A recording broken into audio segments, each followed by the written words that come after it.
So if you follow me on Instagram, you'll have seen this truck the last several posts. Made a couple posts on it, quite a few actually. 1973 C20 camper special, so 2-wheel drive, 3/4 ton, 350 Chevy. The RPO is actually LS9 on it, so nice little 350. Had a turbo 350, so we got it full of junk already because we're going to the junkyard. Turbo 350, blown up, no forward gears, only reverse. Bought a turbo 400 for it and rebuilt that, messed it up, had to pull it back out, fix it, put it in, runs and drives now. Awesome. Interior real quick. Seat is, of course, trashed on this thing. We'll be getting that taken care of. The dash is basically gone. I have this door panel, but I need to do the seals because this window is, well, it's up right now, so it's kind of solid, but it falls off the track. But yeah, just some general stuff. Oh, the other thing I want to do in here, we're going to pull out this nasty half carpet, pull the seat out, pull the carpet out, clean everything. Then we're going to basically like dynamat the whole inside, probably the top two, probably that, probably not the corners, but then the doors, since I have this off, might as well do the door, and then the floors, and then we'll get probably carpet at some point, put it back over it, and that'll be good. And then this seat, we'll get this seat fixed up. We're gonna keep the bench seat.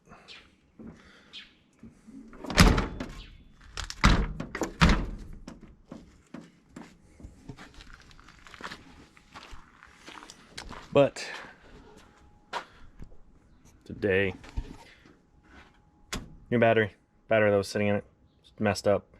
So what I want to do today is I gotta change the dipstick tube out. I need to get this air cleaner. I'll talk about the air cleaner in a little bit, but I need to get that mounted on there. And then the alternator. This is not charging. We're getting, it sits at 12.2 volts, whatever one running. So that is way too low. So what I've heard other people doing is taking an LS style alternator. This is, I don't even know what the amperage is on this thing, but using these and modifying it.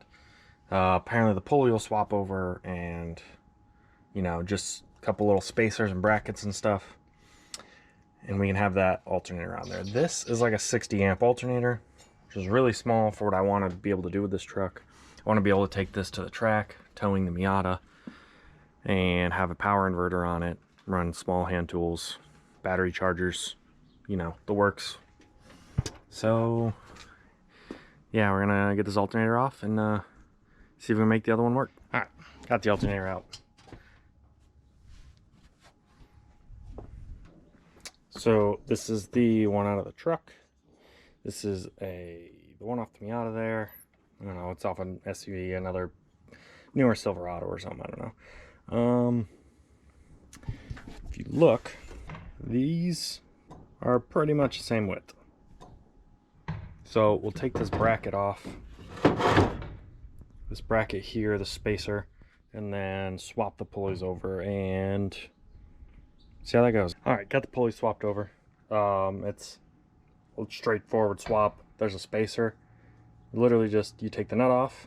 Actually, this is the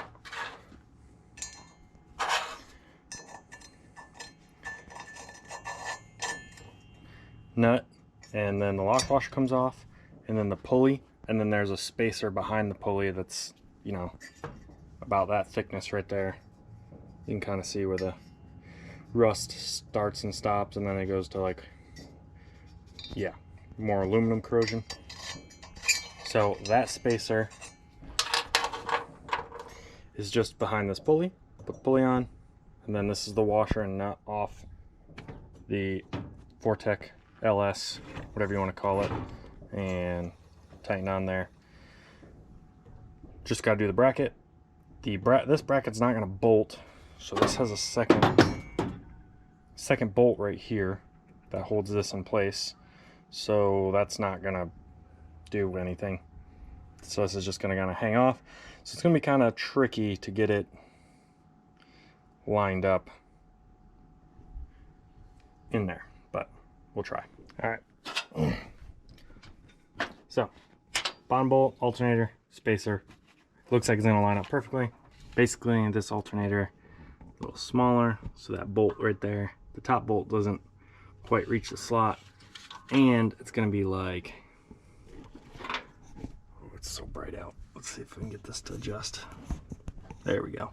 So this is going to be like right down in here below where the little slot starts anyways. So I got this, which is off of something, who knows, and we're gonna make almost like a little double adjustable slide thing. So let me get this on and show you what we got.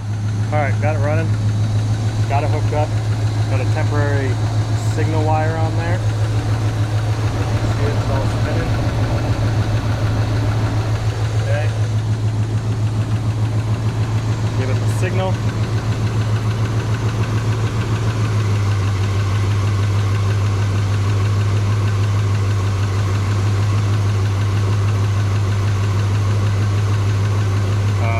Pretty good.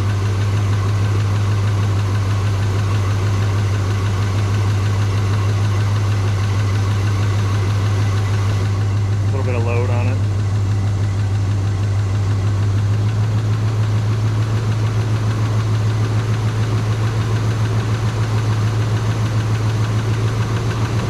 Drops right back down. There we go.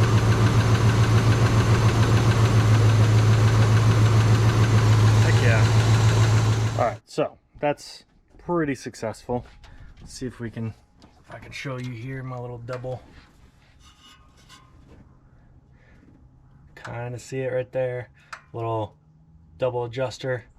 The alignment is not bad. I think if I put a washer underneath the alternator, it'll straighten it out just a hair. I think you should be able to see that. You can see it's just a little crooked, but not too bad.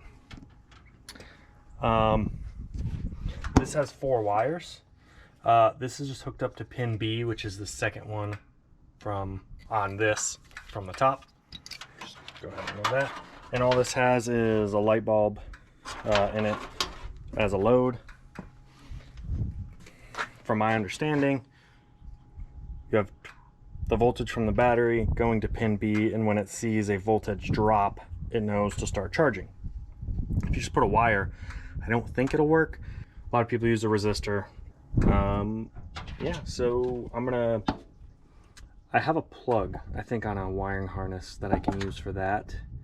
And then I don't know what I'm gonna do with this. I don't know if this wire right here works. As far as I can tell, it doesn't. There's something in this harness somewhere that might have a fusible link somewhere in there. I don't know. According to the wiring diagram that I found, and I got one of the books, it should be in this mess somewhere, but we'll dig into that another day. But alternator's working, so that's good. All right, so I'm doing spark plugs, wires. Like I said, gotten most of them done. The side was pretty good. Passenger side, spark plugs were decent, pretty clean, and tight. This side, front two, I've had out before, so they were tight because I put them back in. And so it's 1357, so this is number 5. This was hand tight.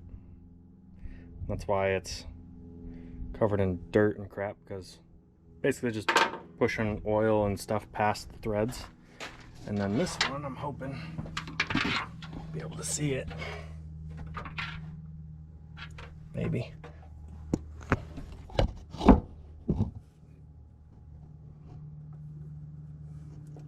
This is the spark plug. The whole spark plug turning. So the last person that actively drove this thing took it everywhere. Took it to the shop for maintenance. He didn't do the stuff himself. There's like, I Found some slips for like $1,200 for plugs, wires, and an oil change or something stupid like that. And this is what he got. So probably didn't drive very well. So last spark plug. And then we'll see how much smoother it runs with fully firing on all 8. All right, so we're wrapping up the tune-up on 73 Chevy. So changed spark plugs, as you saw. A couple of them are just hand tight. It runs and idles a lot smoother now. Didn't change the wires. They gave me the wrong ones apparently. I did change out the dipstick here. So got this like $30 Amazon special, but it works, I guess. And the alternator. So yeah, it's the LS alternator wired in. This is just the 12-volt wire off the stock connector, just cut and wired to a plug I had on a harness. Plugged right in. Charges great. 14.1 volts or so. Not a lot of demand on the system, so it's pretty easy to keep it charged. Didn't get to the air filter. I gotta find a bolt, a really long bolt for that. And yeah, so now we're gonna clean off the windows and take it for a test drive, but I think that's gonna do it for this episode. So thanks guys, thanks for sticking around, coming back, as I said.